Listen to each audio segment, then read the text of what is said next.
Kemanakah kami mencari kasih sejati? Kemanakah kami berseru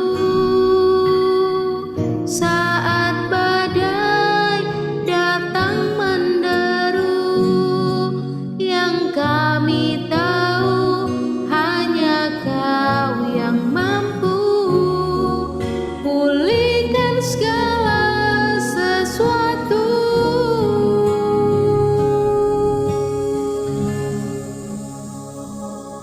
Kami perlukan keajaiban-Mu, kami butuhkan sentuhan tangan-Mu, kami tak dapat jalan sendiri, kami perlu Kau Tuhan.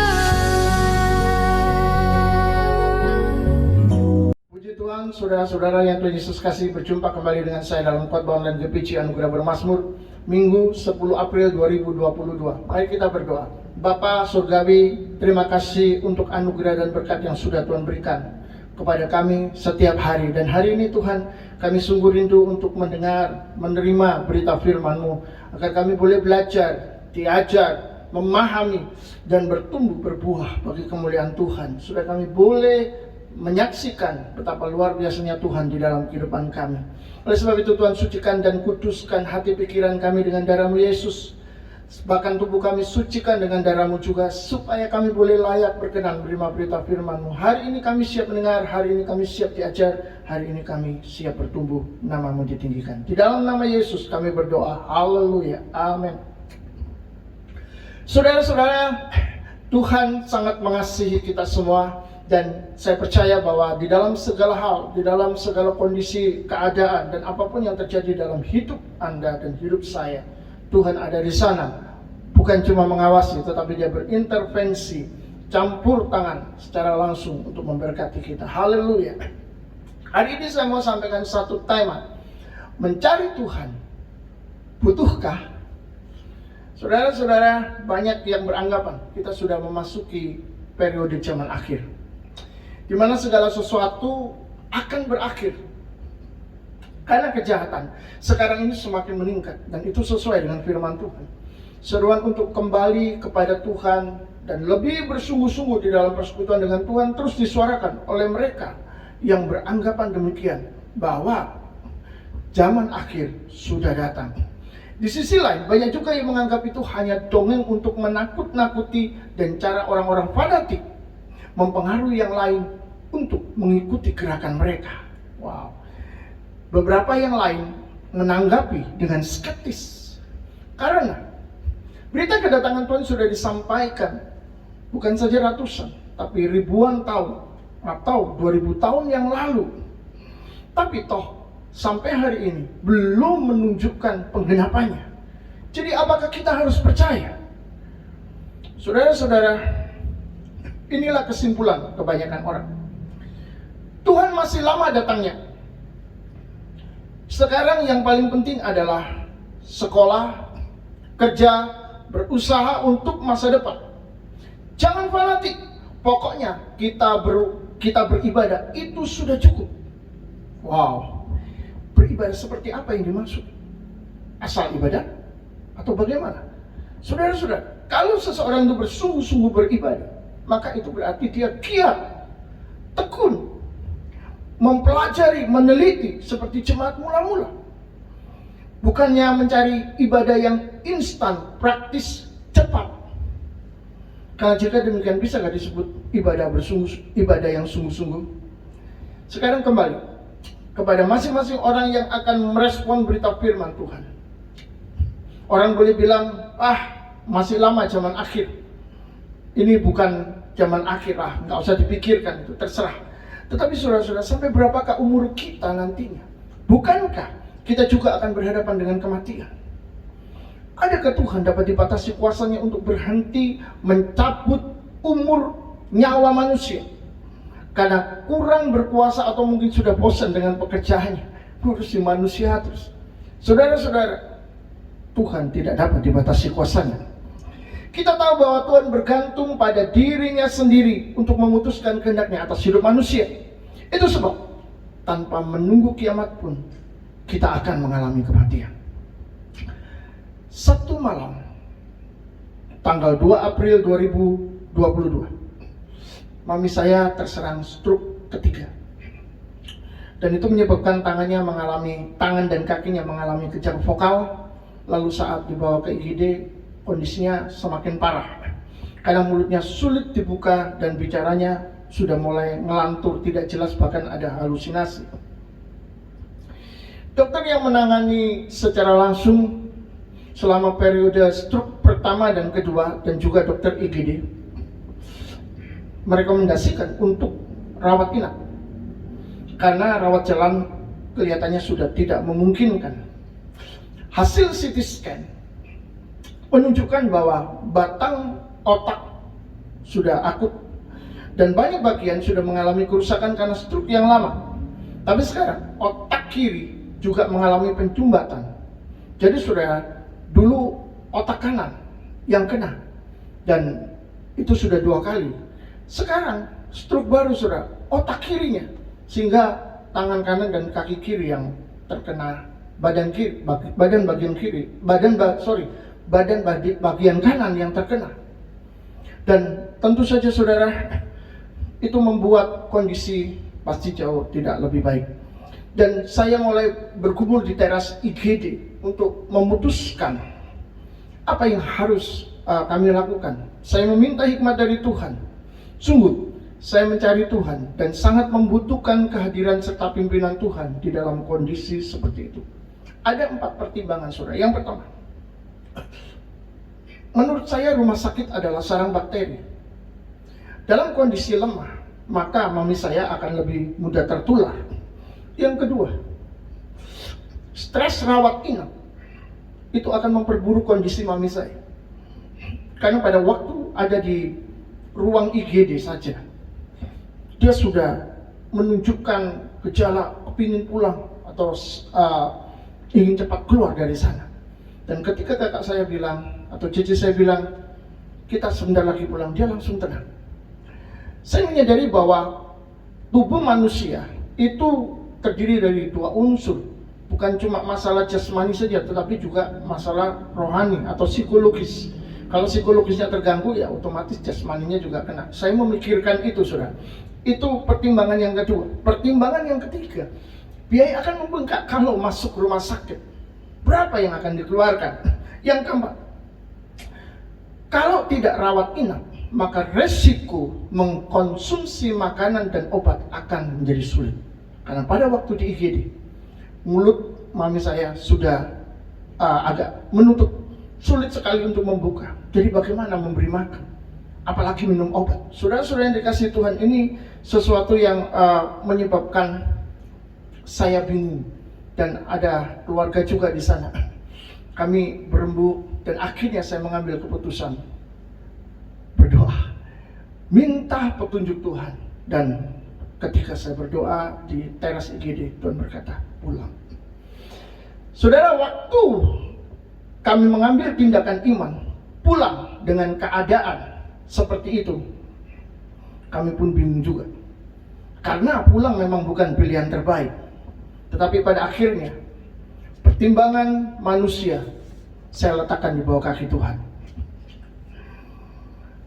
Hari itu berlalu dan masuk ke hari Minggu, dan dini hari jam 2:39 saya masuk ke kamar dan melihat bahwa keadaan mami saya sudah membaik.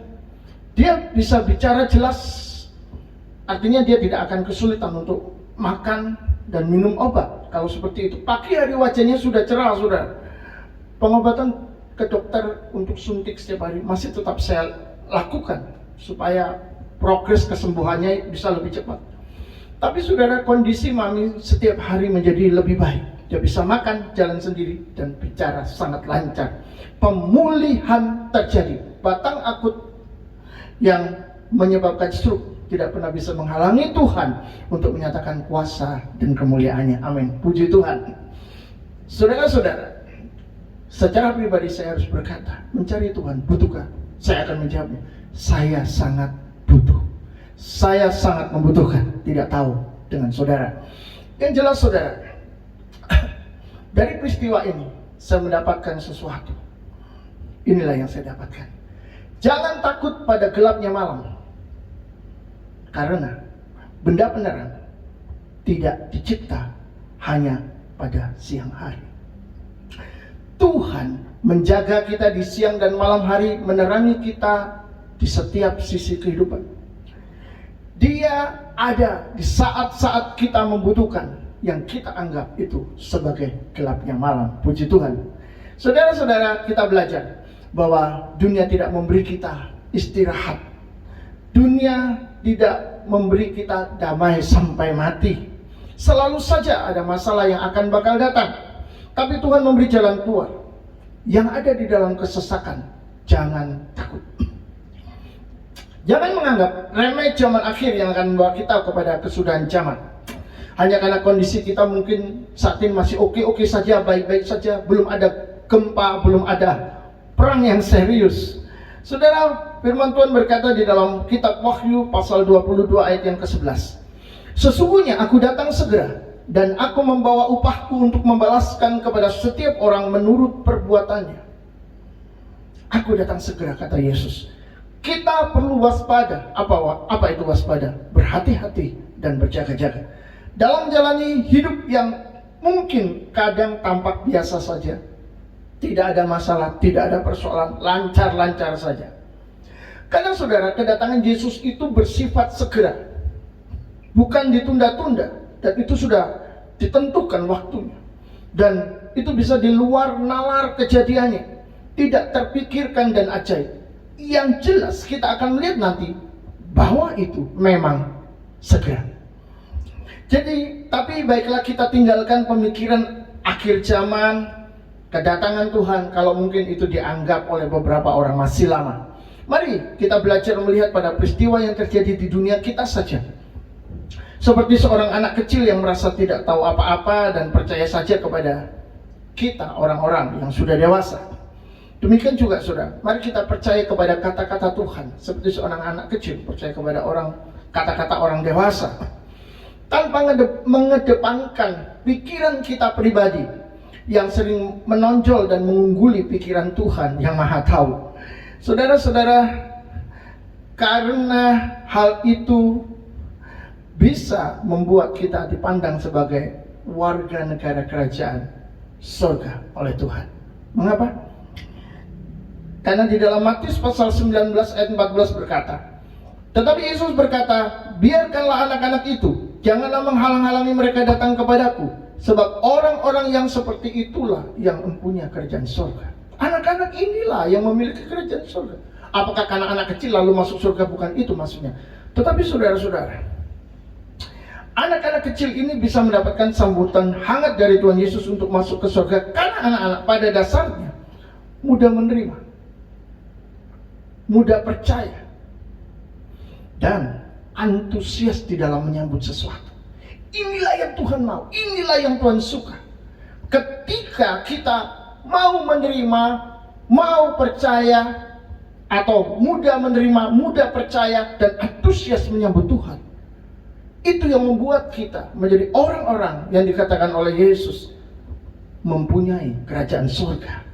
Jadi saudara, dalam perkara rohani, janji firman Tuhan dan janji firman Tuhan, sikap anak-anak yang penuh gairah, mereka menerima dan percaya kepada Allah dan firman-Nya, itulah yang harus ada di dalam kehidupan kita, supaya kita menjadi orang-orang yang selalu dekat dengan surga dan jauh dari neraka. Puji Tuhan. Anak-anak selalu butuh mendengar berita dan rindu diisi oleh firman-Nya. Kalau itu diumpamakan sebagai kita, mereka akan selalu mencari Tuhan yang dibutuhkan. Itu sebabnya saudara, mari kita menjadi seperti anak-anak yang selalu butuh mendengar beritanya, butuh mendengar firman-Nya. Saudara-saudara, dengan rendah hati, mari rindukan pengajaran firman Tuhan. untuk melihat dunia dengan kacamata Tuhan dan bukan kacamata pribadi kita yang telah bercampur dengan pengetahuan dan pengamatan yang tidak sempurna, juga cacat dalam banyak hal.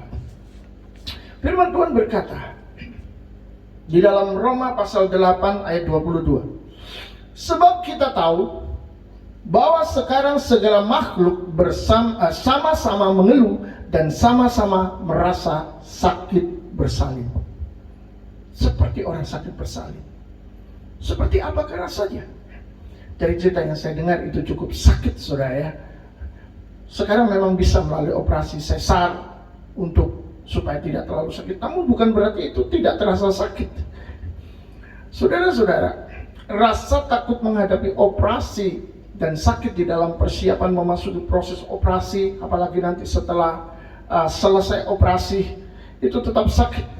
Dan itu merupakan harga yang harus dibayar oleh seorang ibu untuk melahirkan anaknya.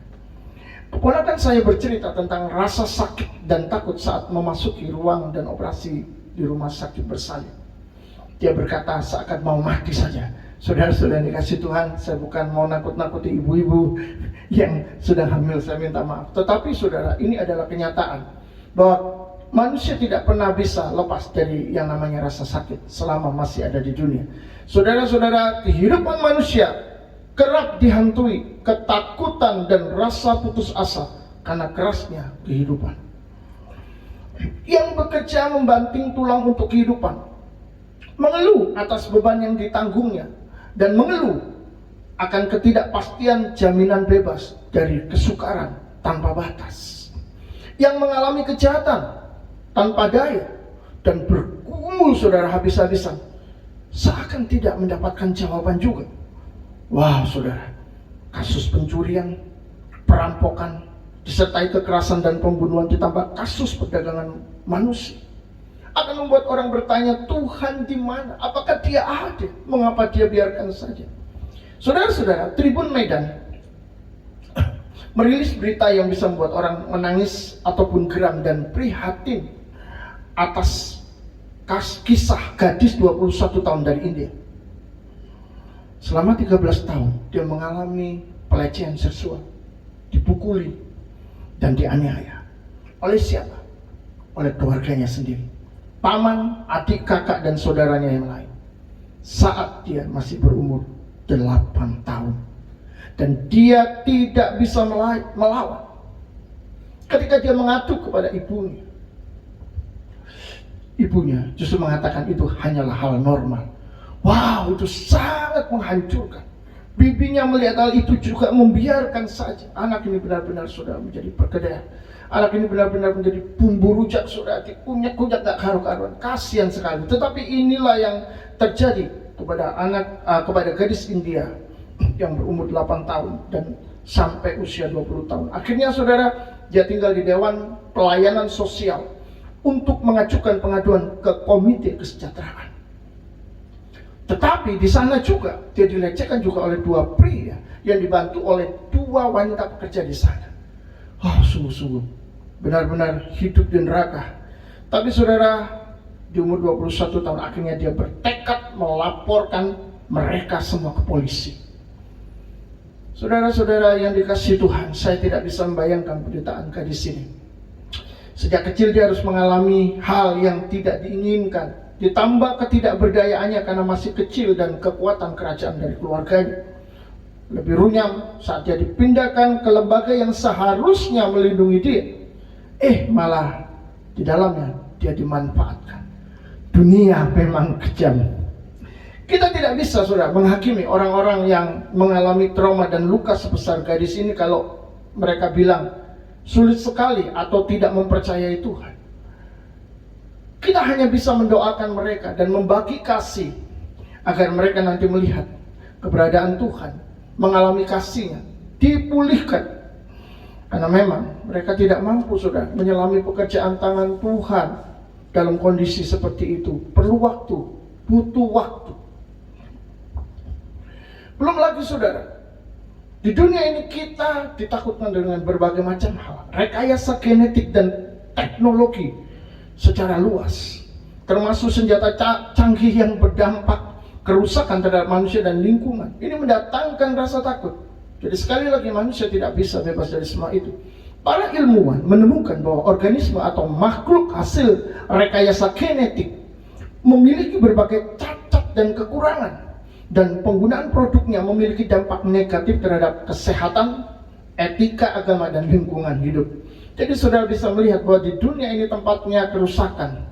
Mungkin sementara ada orang-orang merasa, oh saya baik-baik saja, uang saya banyak, saya bisa pergi ke sana, pergi ke situ. Jika ada masalah saya punya backing, punya ini dan itu. Sadarlah bahwa itu tidak akan terjadi selamanya. Saudara-saudara, manusia membutuhkan Tuhan. Temuan teknologi untuk persenjataan yang bisa membinasakan manusia yang mungkin masih disimpan saat ini secara rahasia dan nanti akan dikeluarkan di Perang Dunia Ketiga, Perang Rusia dan Ukraina. Banyak yang menganggap itu akan memulai terjadinya Perang Dunia Ketiga. Saya tidak tahu, hanya Tuhan yang tahu. Tapi saudara-saudara, senjata yang berbahaya ini bisa membuat negara-negara yang terkait dan terdampak tentunya akan merasa ketar-ketir dan ketakutan. Belum lagi saudara, bencana alam yang datang tanpa diundang. Apalagi jika keberadaannya itu ada di daerah kita, pasti mendatangkan ketakutan. Saya ingat ada dua pemuda bercerita. Saat di Nias dilanda oleh gempa, mereka tiba-tiba ketakutan. Mereka ingat dosa-dosa mereka. Dan hari itu mereka bertobat, saudara. Dan setelah gempa, mereka sekarang melayani Tuhan. Luar biasa. Manusia akan mengalami rasa takut. Ada lagi karena penyakit kronis yang membebani. Sampai penyakit yang mengancam nyawa di stadium tingkat akhir. Tidak tersembuhkan. Hanya menunggu kematian. Saudara, itu pasti menakutkan dan membuat seorang pasrah. Ada lagi yang karena halusinasi penyakit jiwa. Pasti itu mengerikan bagi si penderita, saudara. Dia tidak bisa membedakan antara yang fantasi, yang tidak nyata dengan yang nyata. Saudara sudah dikasih Tuhan, banyak hal yang bisa membuat orang hancur. Belum lagi bully atau ejekan, olokan tanpa belas kasihan yang bisa menghancurkan kehidupan manusia. Dan apalagi kalau itu dilakukan tanpa ada jalan, itu dialami tanpa ada jalan keluar. Ada yang akan bunuh diri, ada yang akan menjadi gila dan lain sebagainya. Dan itu sudah terjadi, saudara. Perang yang selalu menghabisi nyawa dan menghancurkan harta manusia atau apapun yang dimiliki untuk kehidupan juga pasti menghasilkan trauma, ketakutan, dan rasa putus harapan. Saudara, belum lagi serangan-serangan roh jahat. Wow, ini juga nyata, saudara. Itu mengerikan dan membinasakan manusia. Tidak sulit buat orang menjadi gila dan ketakutan sepanjang hidup. Dan ini terjadi, ini ada di dunia kita. Jadi kalau kita merasa aman, tenang, dan baik-baik, sadarlah di sekitar kita tidak demikian. Di manakah kita bisa mendapati tempat yang teraman? Saudara-saudara, masih perlukah kita menganggap enteng kedatangan Tuhan yang segera?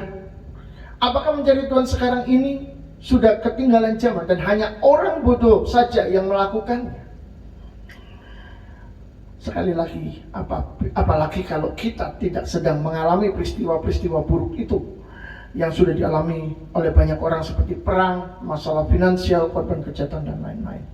Saudara-saudara, orang yang tenang-tenang saja itu seperti hidup bagai di bawah indahnya awan dan pegunungan yang terlihat begitu dekat. Ada di atas. Tapi sebenarnya dia ada di ujung tanduk yang jika bergeser satu langkah saja bisa membuat dia jatuh begitu dalam.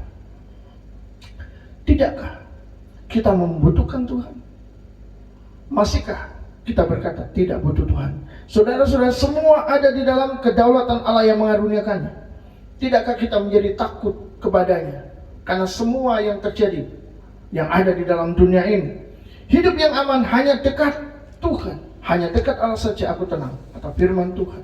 Kita tidak tahu, saudara, apa yang akan terjadi kemudian hari. Peramal hebat pun tidak tahu nasibnya kelak. Mari kita membuka kitab Nabi Yesaya 44 ayat 25. Akulah, kata Tuhan, akulah yang meniadakan tanda-tanda peramal pembohong dan mempermain-mainkan tukang-tukang tenung, yang membuat orang-orang bijaksana mundur ke belakang dan membalikkan pengetahuan mereka menjadi kebodohan. Wow, lihat. Peramal hebat mana yang bisa memastikan bahwa ramalannya tepat? Karena Alkitab berkata, firman Tuhan berkata, Tuhan akan meniadakan ramalan-ramalan kita. Kenapa? Karena Tuhan berdaulat dan Tuhan yang menentukan segala sesuatunya. Saudara-saudara, dunia bergantung kepada Allah. Dunia membutuhkan Tuhan. Dunia membutuhkan Allah sebagai perlindungan dan pertolongannya. Manusia membutuhkan Tuhan. Mari kita lihat kitab Mazmur pasal 22 ayat 12. Janganlah jauh daripadaku, sebab kesusahan telah dekat dan tidak ada yang menolong. Wah, ini warning saudara, ini peringatan dari Tuhan. Tuhan berkata, jangan jauh daripada aku, sebab kesusahan mendekat dan tidak ada yang menolong. Cuma aku yang bisa menolong, jangan jauh. Begitu kita jauh, kita sendiri akan mengalami akibatnya. Saudara-saudara, mencari dan mendekat kepada Allah adalah perbuatan orang berhikmat. Tetapi menjauh dari Tuhan adalah bencana. Itu seperti bom waktu yang tiba-tiba meledak dan manusia tidak mampu untuk menghindarinya. Jadi saudara, bergaul karib dengan Tuhan itu memberi kita kekuatan menghadapi bencana apapun dan membuat kita siap menghadapi badai dengan tindakan yang benar dari Tuhan. Tanpa Tuhan kita kacau, tidak tahu arah, menabrak segala sesuatu, menghalalkan segala cara untuk keluar dari masalah yang berakhir dengan kekacauan lebih besar dan membawa kita lebih banyak dosa yang menghambat kita keluar menjadi seorang pemenang. Yesus bukan Tuhan yang datang hanya untuk membawa kita ke surga. Ia datang untuk mempersiapkan kita menjadi mempelainya yang didandani di dunia, menyongsongnya sebagai mempelai laki-laki. Jadi ini rencana, ini tujuan Tuhan. Kita ada di dunia ini menghadapi semuanya supaya kita semakin indah, semakin mulia. Karena Dia akan datang dan itu tujuan kita selama ada di dalam dunia ini, menunggu kedatangan Tuhan. Puji Tuhan. Adakah kita ketinggalan atau siap sedia? Mulailah dari sekarang atau tentukan mulai dari sekarang. Puji Tuhan.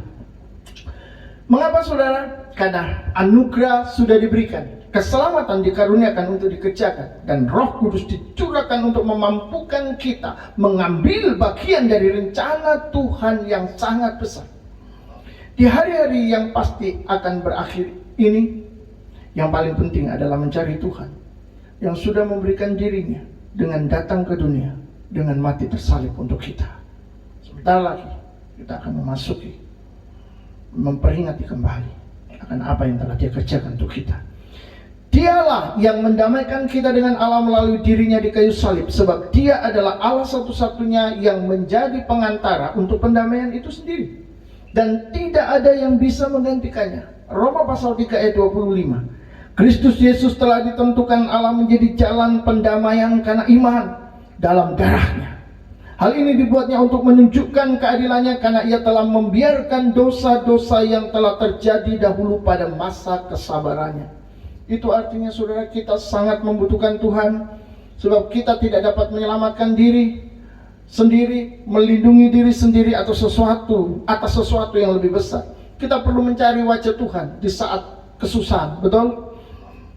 Karena Tuhan itu adalah penolong kita di dalam kesesakan. Kita butuh pengajaran firman Tuhan agar bisa bertumbuh menjadi seperti Dia. Dan kita butuh mencari Dia dalam segala waktu karena kedatangannya sudah semakin dekat. Hari-hari semakin sempit. Bahaya atas segala sesuatu bisa datang sewaktu-waktu. Mari persiapkan diri. Jangan lemah. Jangan takabur. Seperti 5 anak darah yang pada akhirnya kekurangan minyak ketika mempelai laki-laki itu datang. Saudara-saudara, Tuhan segera datang dan akan memberkati kita. Amin. Kami